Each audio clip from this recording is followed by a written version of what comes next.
Welcome to Civic Voters Education 2023 here on Trust TV. I am Nay Opia Clark. Welcome. Now, in every election, the participation of citizens is very important. There is the need, therefore, to carry all cadre of society along in the electoral process.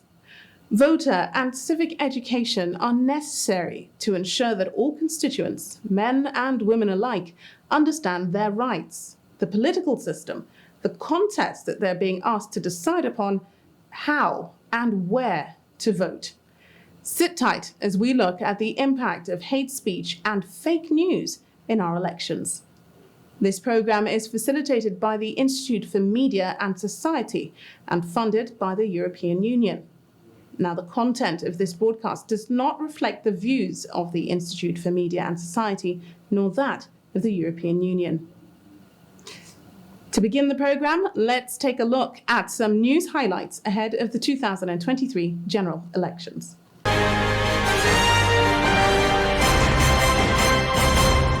The Institute for Media and Society has urged the media to improve its focus on the reportage of inclusiveness in the forthcoming general elections.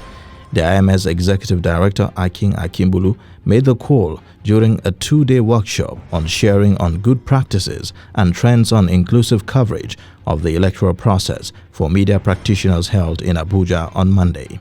He said the workshop was aimed at refocusing the media to give quality attention to inclusive participation in the 2023 electoral process. On inclusive coverage of the electoral process, we're here to build capacity for improved coverage of inclusion in the electoral process. We're here to strengthen the focus of the media to deepen the participation of marginalized groups in the electoral process.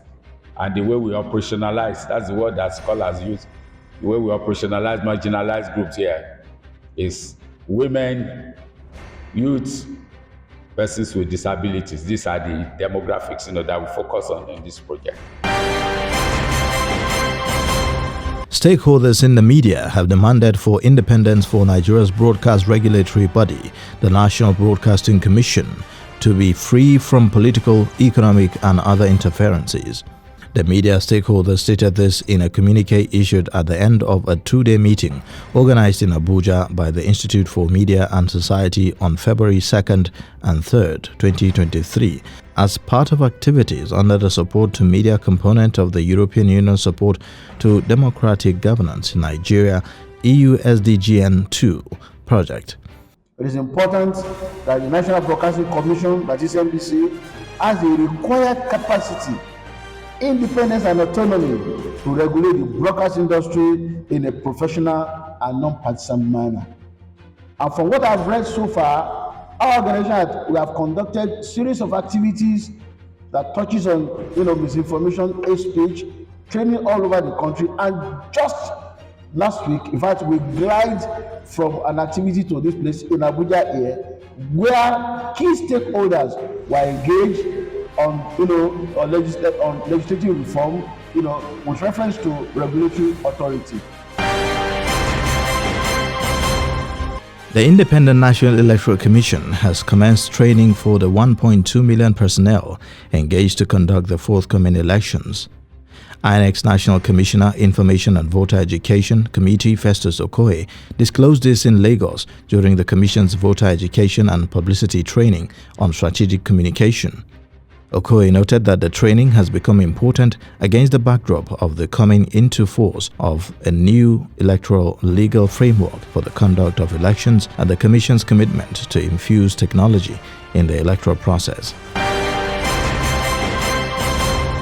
Some stakeholders in the media industry have advised journalists planning to cover the forthcoming general elections to prioritize their safety. The stakeholders who spoke separately during a training for journalists on peaceful and non-violent elections organized by the Corporate Accountability and Public Participation Africa in Ibadan, Oyo State, insisted that no news report is worth a human life. Resource persons at the training advised journalists to be mindful of their safety and security before, during and after the 2023 general elections. Executive Director of CAPA, Akimbode Oluwafemi, in his address, thanked the European Union delegation under the EU Support for Democratic Governance in Nigeria, Phase 2, for supporting the training. A civil society organization, Yaga Africa, has advocated for affirmative action to be included to free Nigerian youths from financial burden of the highly monetized electoral process.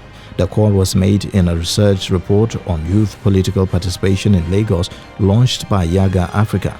A professor of political science, Lagos State University, Professor Sylvester Akane, in his presentation of research findings on the level of youth participation in political affairs in Lagos State, said that godfatherism, adultism, lack of proper information, among others, discouraged the youth from participating. Akane called on all stakeholders to free the youth from the shackles of political slavery through policy advocacy, planning, and sound decision-making.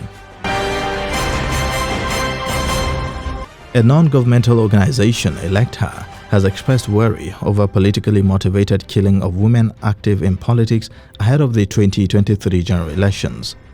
Chief Executive Officer CEO Electa, Ibijoke Faborode, who raised the concern while presenting a new report titled Election Security Assessment, A Gender Perspective, pointed out that the bane of the Nigerian political space has been low representation of women and when compared to other countries. The report pointed out that the perpetrators of violence against women politicians have been able to carry out their dastardly acts with impunity and none brought to book, as it gave examples of the women leaders who were killed in Kogi and Kaduna State, where the violence is physical, psychological, and emotional.